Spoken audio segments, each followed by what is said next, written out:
The 4-Hour Workweek. Escape the 9 to 5.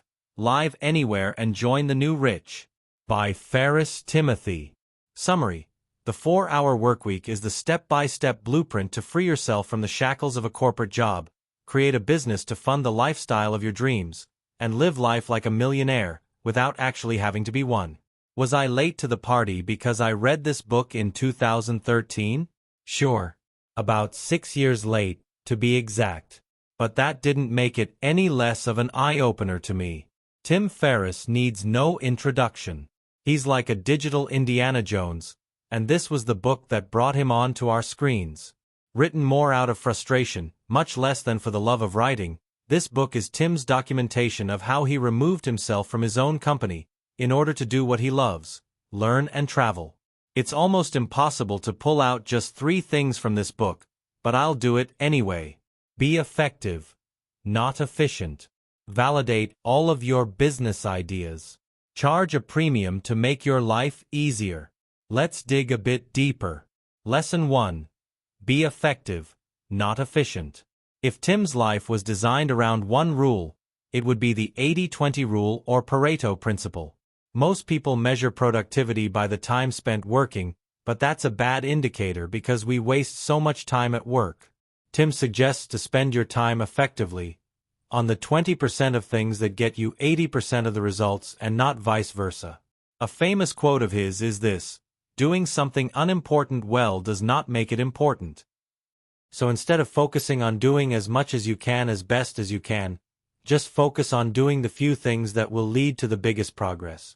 This is one of Tim's major mantras in life, and something you can adopt today that will make every single day of your life from here on out slightly better and easier. Lesson 2. Always validate your business ideas. Funny I mentioned him yesterday, but this lesson really sank in when I read Noah Kagan's guest post on Tim's blog. Before you go out and build any product or service, make sure people give you money for it. Will your idea for knitted coffee cozies be a hit? I don't know, so go ask people to buy from you. This is more of a comfort zone challenge than anything else, and it's scary, which is a good indicator that it's important. 2 personal examples from 2015.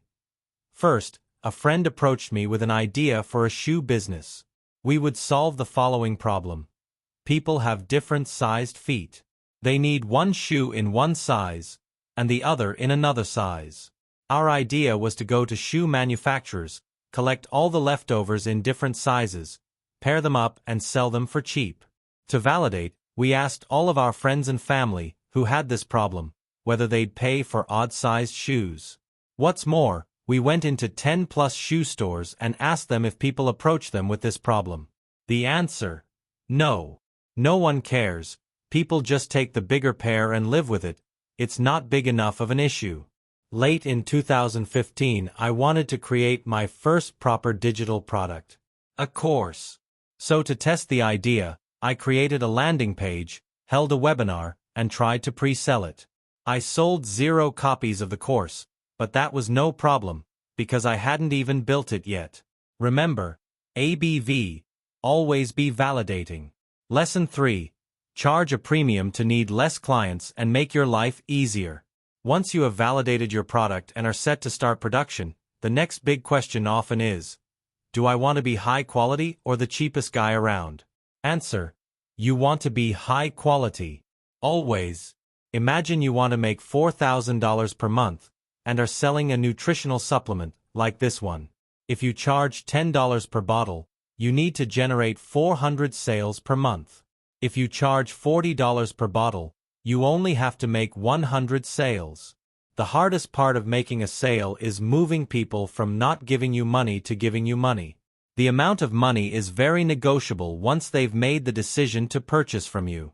I bet you can find 100 people who are willing to give you 4x the money much faster than you can get an extra 300 people to buy from you in the first place. Note: you can easily do this pricing math for any potential product with Neville Medhora's cool pricing calculator. That's the first reason you should shoot for high quality and charge a premium. The second reason is that the people that are willing to pay a premium are low-hassle clients. You will get a lot less complaints, returns, and angry phone calls. Even if they don't like it, chances are they won't bother returning it, because they don't have to turn every cent twice before spending it. So promise high quality and deliver.